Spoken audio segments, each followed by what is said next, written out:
신라권을 지은 시인 밀턴은, 그리고 위대한 작곡가 핸델은 자신들의 작품 속에 그 삼손을 주인공 삼았습니다.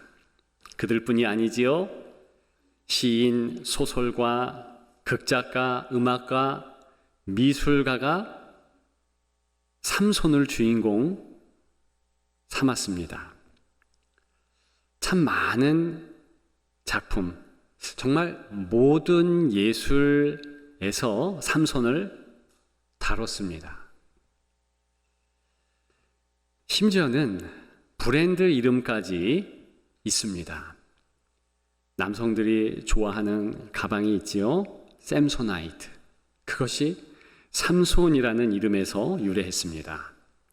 오늘 본문이 있는 사사기 15장을 보면 이런 천하무적, 힘센 삼손이 삼손다운 모습이 나오고 있습니다. 칼이나 창이 아닌 나귀 턱뼈를 휘둘러서 적군인 블레셋 사람을 한 무더기, 두 무더기 도합해서 1000명을 죽였습니다. 그리고 그런 승리를 얻은 곳의 이름을 라말레히, 즉 턱뼈의 언덕, 턱뼈의 산이라고 불렀습니다. 마치 맹수의 왕 사자의 포효와 같이 그 턱뼈의 산 앞에서 의기양양했을 삼손을 상상해 보십시오. 맞습니다. 그것이 우리가 알고 있는 일반적인 삼손의 모습입니다. 그러나 그 모습이 삼손을 사사로서 인정받게 한 것이 아니었습니다. 오히려 그 반대의 모습이지요. 그렇게 의기양양하게 뻐기면서 자랑하면서 있던 중에 이 삼손은 목을 부여잡고 엎드려집니다. 18절에 나오는데 혼자 1000명과 싸운 후에 이제 탈진이 일어난 것이지요. 탈수 증세가 찾아왔습니다. 너무 목이 말라 죽을 것 같다 했습니다. 그때 여호와께 부르짖지요.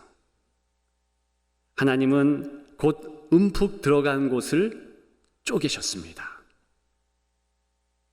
지금 턱뼈의 산, 자신이 자랑하는 그 언덕 저만치에 움푹 패인 곳을 대조적으로 이끄시면서 바로 그곳에서 샘이 터지도록 했습니다. 물이 솟았습니다. 삼손이 그 물을 마시고 오늘 우리가 읽은 대로 정신을 차렸습니다. 다시 살아났습니다. 그곳 이름을 엔하꼬레, 즉 부르짖는 자의 샘이라고 지었습니다. 바로 이곳 엔하꼬레라는 곳 때문에 드디어 삼손이 사사로 인정받았고요. 20년 동안 실제적인 사사로서, 구원자로서 그렇게 활동할 수 있었습니다. 왜 턱뼈의 산, 자랑의 언덕, 이 라말레이가 아닌 창피할 수 있고 위축될 수 있는 부르짖는 자의 샘 엠하꼬라 때문에 삼손이 사사로 인정받았을까요? 그리고 왜 우리는 이 지명을 주목해야만 할까요? 그것은 거기에는 특별함이 있기 때문입니다.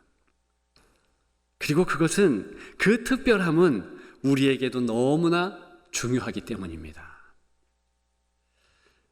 엔하골의 첫째는 하나님이 먼저 기다리신 곳입니다. 기다림의 셈이지요. 우리는 19절을 이렇게 시작함을 알고 있습니다. 하나님이 레히에서.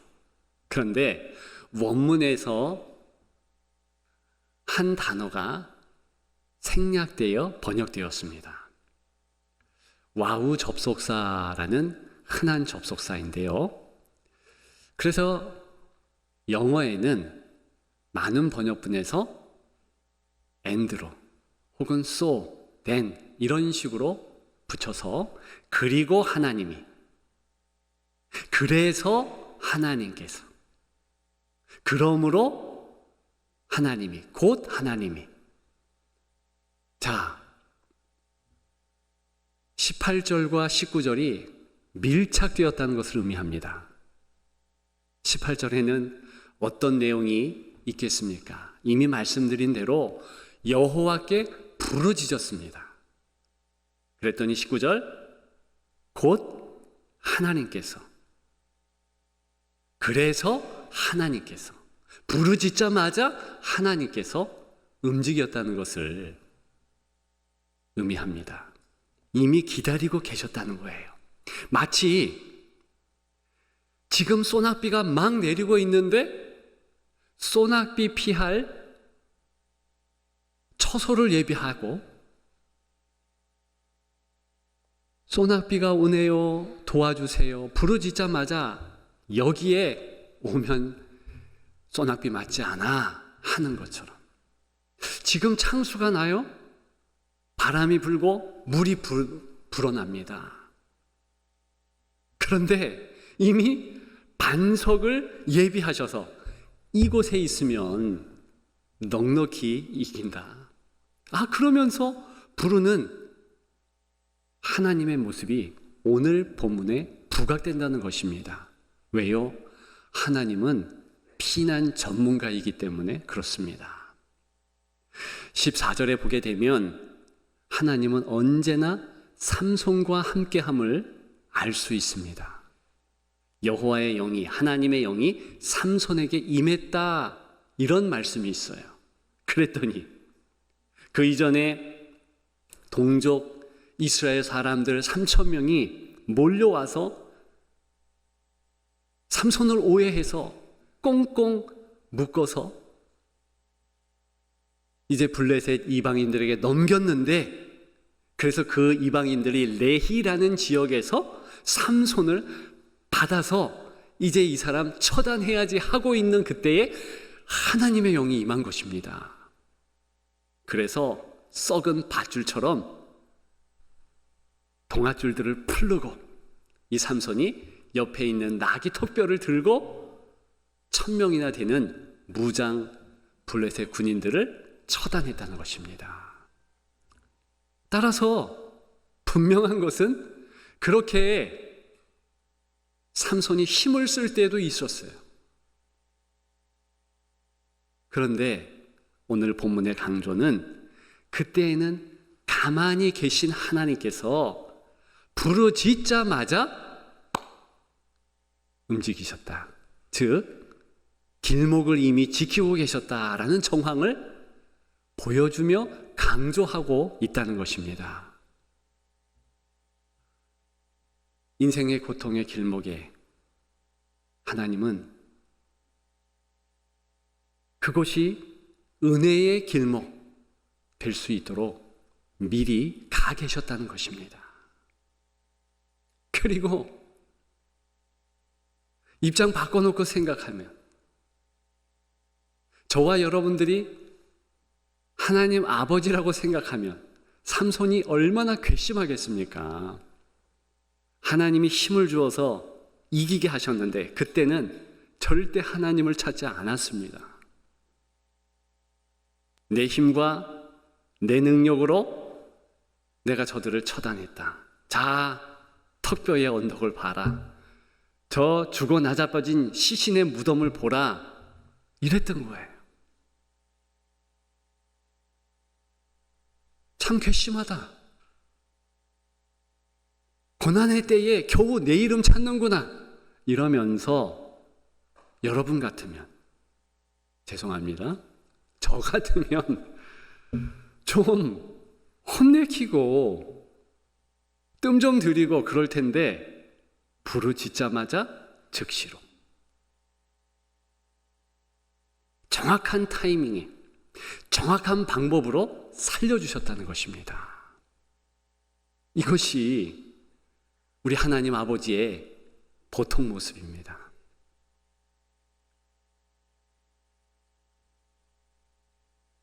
저와 여러분들의 인생의 고비 때에 더 특히 하나님은 먼저 준비해 주시고 먼저 섭리 가운데 많은 부분 예비하셨다가 그렇게 행하신다는 것입니다. 제가 선교 일을 행하면서 단기 선교팀을 이제 참 많이 구성해서 외국으로 나간 적들이 꽤 있습니다. 이제 곧 우리 인도네시아로 의료 선교팀이 가듯이 그렇게 구성해서 갔습니다. 근데 가면 꼭 피치 못할 일들이 생겨요. 이번에 우리 고등부 비전 트립 갔는데 일본에 얼마나 덥고 또 지진이 일어났는지요. 그러니까 플랜 A만 가동시키면 안 되고 플랜 B, 플랜 C, 플랜 D까지 이렇게 선교를 책임지는 이들은 그것을요 가지고 있어야 되는 거예요. 굉장히 피곤합니다. 굉장히 긴장하고 있습니다. 그런데 하나님이 인생의 고비 때마다 길목마다 힘들고 어려운 고난의 때에 하나님은 반드시 예비하면서 나만 불러. 내가 움직일게. 너와 함께 할게. 그러면서 그렇게 행하셨다는 것입니다. 여러분, 오늘 본문이 왜 놀라운가? 엔하골에 부르짖음의 샘물이 솟아나기 이전에 하나님의 이러한 움직임이 포착된다는 것입니다. 여러분 아십니까? 이 샘물이 터지기 전에 먼저 눈물의 샘이 있었다는 것을 아십니까? 누구의 눈물입니까? 고난받는 삼손입니까?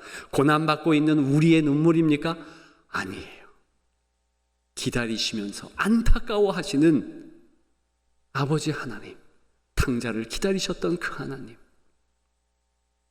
그리고 성경에서 말씀해 주시듯 그는 실로 우리의 질고를 지고 우리의 슬픔을 당하였다.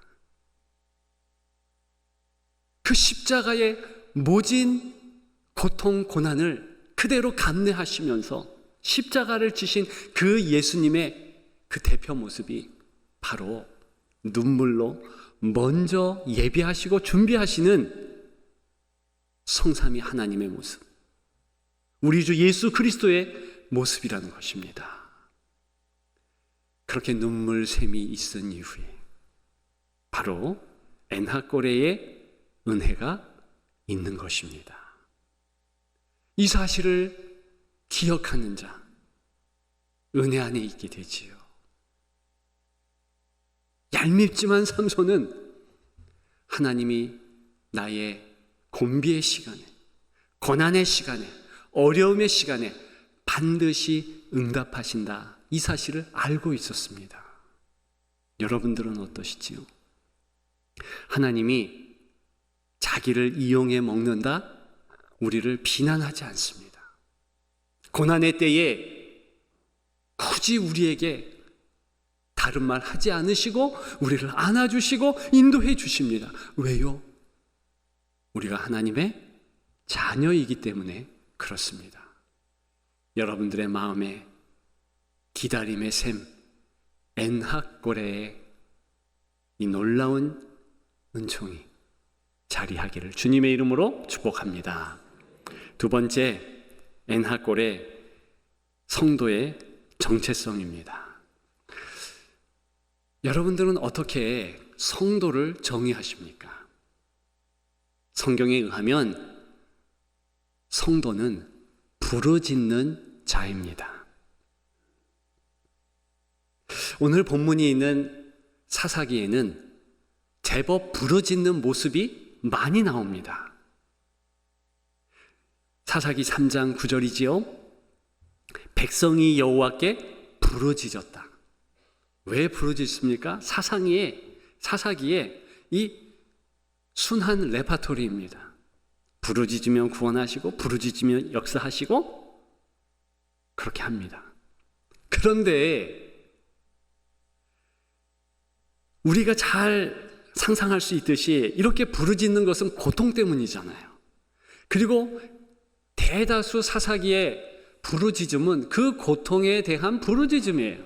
그런데 엔하고레, 더 정확하게 말씀을 드리면 엔하코레, 이 말 부르짖음은요 특별한 부르짖음이에요. 사사기의 그 많은 부르짖음의 가운데서 딱 2번 이 특별한 행동을 행합니다. 그가 삼손이에요. 엔하코레, 그것은요 카라라는 히브리어, 이름을 부르다, 그런 뜻이에요. 나머지 부르짖음은요 우리가 그저 보통 알고 있는 부르짖음, 짜크라는 그런 히브리 단어입니다. 자, 오늘 삼손은 내가 어려울 때 주의 이름을 부르면 하나님이 움직이신다는 것을 알고 있었습니다. 사실 그래서 사사로 인정된 것도 맞습니다. 다시 한번 말씀드리지만 왜 이 삼손이 사사가 되었을까요? 사사기의 사사는 대단한 사람들입니다. 하나님의 특별한 힘을 가지고서 구원자로 활동하는 그런 사람들입니다. 그런데 이 삼손이 무적의 힘 때문에 사사가 되었습니까? No. 성경은 그렇지 않다고 말하는 것입니다. 동족을 향한 희생 때문입니까? 그렇지 않습니다. 무엇 때문일까요? 단 한 가지, 주의 이름을 부르기 때문입니다. 하나님의 거룩한 성호를 부릅니다. 여호와께 부르짖어요. 언제입니까? 16장 28절에 나오는데요, 이미 자기의 눈이 뽑혀졌어요. 이미 머리털이 깎였어요.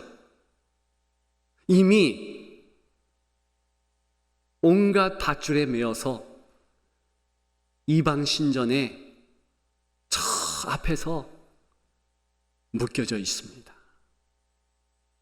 곧 죽을 거예요. 그때 다시 하나님의 성호를 부릅니다.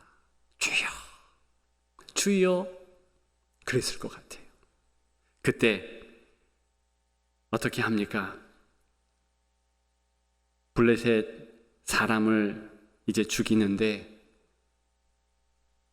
그 대적이 삼손이 살아있을 때보다 더 많이 죽었다는 거예요. 이방 신전도 무너지게 됩니다. 물론 자신도 죽게 됩니다. 인생은 선택이에요.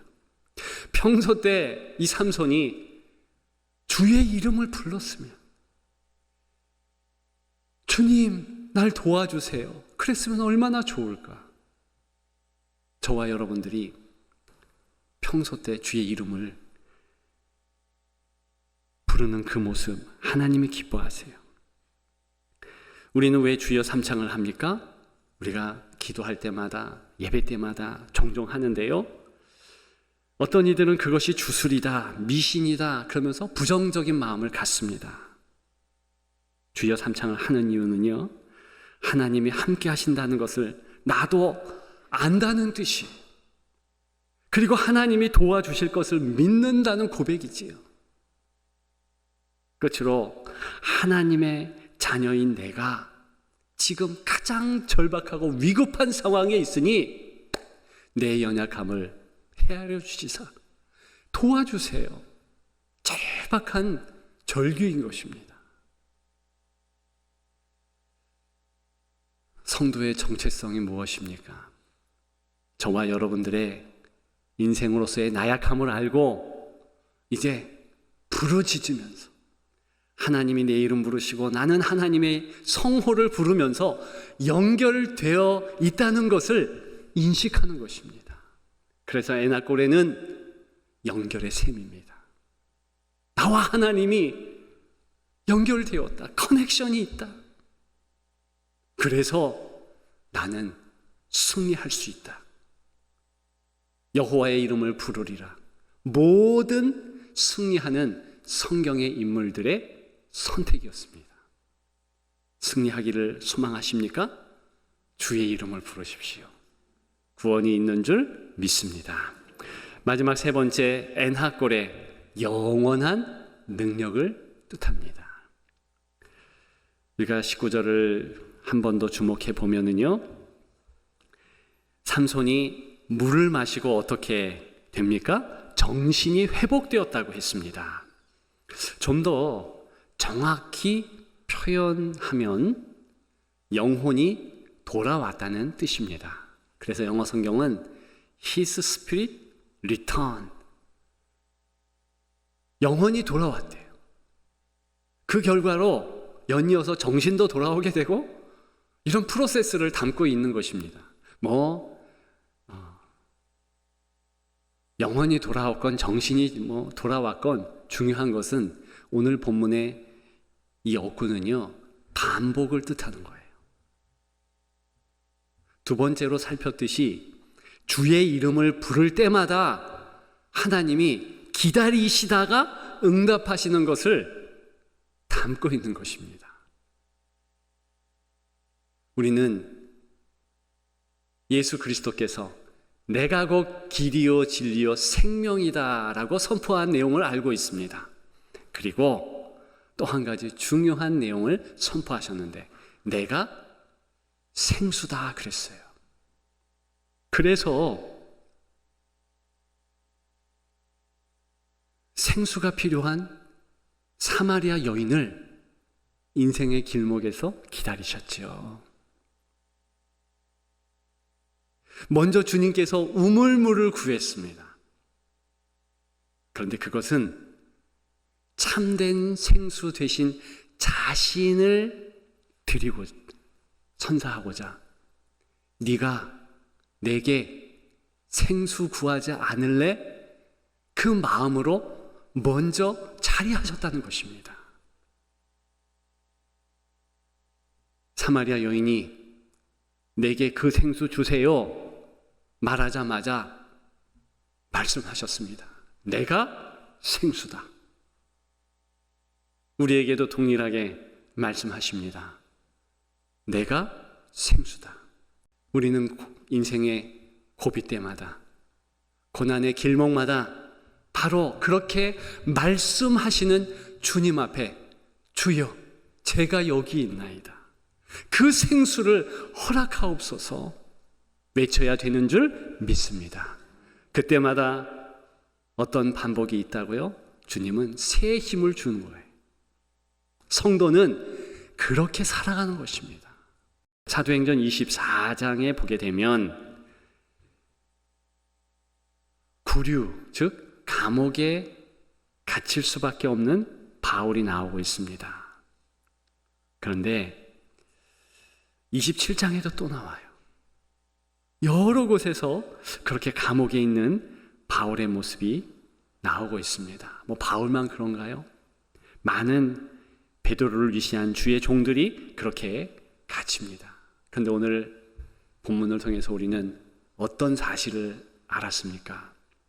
먼저 그 감옥에 주님이 가 계신다는 사실입니다. 그건 정말 우리가 기억해야 될 사실이에요.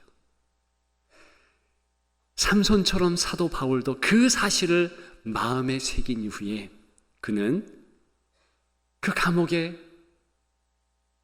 예수 그리스도께서 계시니 나는 항상 기뻐할 수 있다, 쉬지 말고 기도할 수 있다, 범사에 감사할 수 있다, 그렇게 선포했습니다.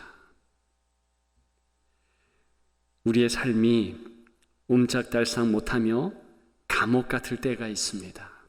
어떤 성도는 지금이 그러할 때인지도 모르겠습니다. 어떻게 해야 되겠습니까? 바로 그 자리에서, 바로 거기에서 주의 이름을 부르면서 부르짖을 때 생수의 강이 흘러 넘침을 체험할 줄 믿습니다. 있는 자리에서 이제 첫사랑의 정열로 일어서십시오. 온전히 주께 영광 돌리며 승리하는 성도들 다 되시기를 주님의 이름으로 축복합니다.